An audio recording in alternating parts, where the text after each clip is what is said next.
Yun, what's up guys? Ayan, may nag-message po sa atin ano. Ayan, Sir Olives, pwede pong sponsoran ng mga school supplies yung aking mga student na grade 1. Alam ko po na mahihirap sila. Ayan. So ayun guys, hindi pa tayo makapag-decide ng sponsorship doon sa school na ng mga students ano. Pero titingnan po natin guys yung magagawa natin kasi ngayon medyo bagsak yung channel natin and yun, wala tayong revenue dyan sa Facebook, kita nyo naman po.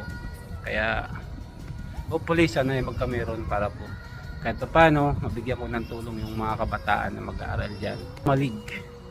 Kamalig Elementary School. Ayan, maraming salamat po sa inyong lahat guys. Sana po supportan nyo yung channel natin para mas makatulong pa tayo sa mga kabataan o kahit sino po na pwede nating matulungan. And maraming salamat po sa inyong lahat. Mabuhay and God bless you all. Bye bye.